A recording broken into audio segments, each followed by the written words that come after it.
असलामुअलैकुम दोस्तों, पाक पंजाब टीवी दे नाल मैं तुहाडा दोस्त अब्दुल वाहिद।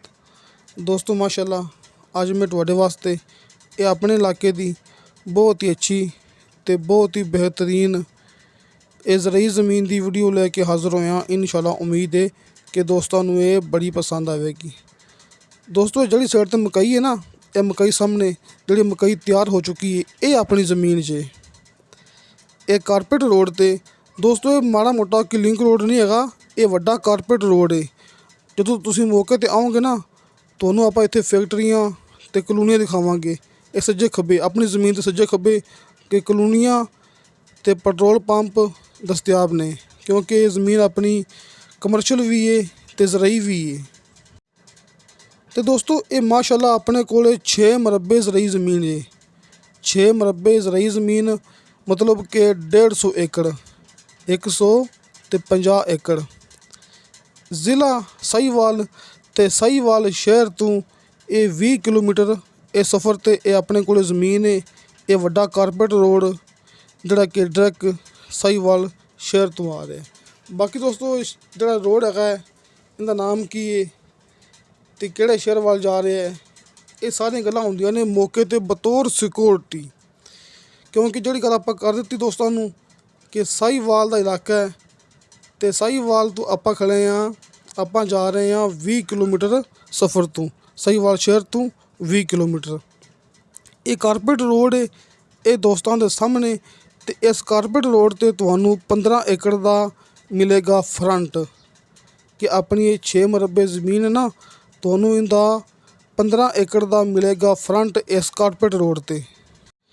ज़रई दे नाल नाल कलोनी वास्ते सोसाइटी वास्ते बहुत ही बेहतरीन मौका है ते इंतहाई कम कीमत दे विच। क्योंकि दोस्तों नूं पता है कि अपने इलाके च वैसे भी जिहड़ी कि ज़रई ज़मीन हुंदी है आम तौर ते उनका 30 लाख फी एकड़ का रेट चलदा पिया है।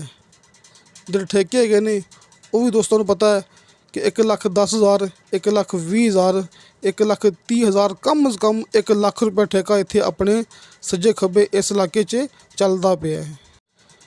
तो दोस्तों इस ज़मीन की डिमांड की है फी एकड़ के हिसाब नाल मालक ने 40 लाख रुपया।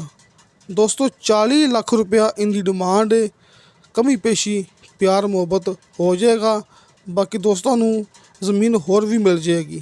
ते किसी दोस्तों ने ये ज़मीन मुकम्मल लेनी हो ना, बल्कि इस तो ज़मीन लेनी हो ज़्यादा, तुहानूं इत्थे इस तो इलावा 180 एकड़ और भी मिल जाएंगे। बाकी दोस्तों इस ज़मीन के विचों मालक ने थोड़ी ज़मीन देनी या नहीं देनी फिलहाल इन्नी गल कन्फर्म नहीं की, लेकिन आपां तुहानूं दोस्तों नूं दस देंगे।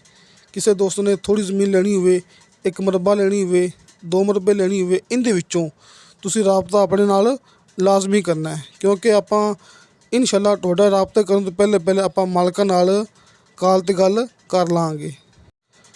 दोस्तों साल का नहरी पानी है ते 3 टरपैना तुहानूं इस ज़मीन के अंदर मिलणगियां। ये 6 मरबे ज़मीन, साल का नहरी पानी ते 3 टरपैना बिजली वालियां तुहानूं मौके ते मिलणगियां। 40 लाख फी एकड़ के हिसाब नाल डिमांड। दोस्तों नूं पता है अपना ऑफिस है, अपना दफ्तर है आरफ वाला शहर। ये सामने दोस्तों नूं अपने दफ्तर की तस्वीर नज़र आ गई होनी है। ये नंबर ऊपर वाला ये भाई शफकत साहब का है ते नंबर नीचे वाला ये मेरा है जी। तुसीं भाई शफकत नंबर ते कॉल भी कर सकते जी, व्हाट्सअप ते मैसेज भी कर सकते जी। ये नंबर नीचे वाला फिलहाल इस ते कॉल बंद है, लेकिन व्हाट्सअप 24 घंटे ऑन है। तुसीं किसी भी टाइम मैनू व्हाट्सअप ते मैसेज करना है, तुहानूं फौरन उनकी रिप्लाई मिलेगी इंशाअल्लाह ताला। बशर्ते ज़िंदगी बा फजले खुदा मिलांगे अगली वीडियो ते। अल्लाह हाफिज़।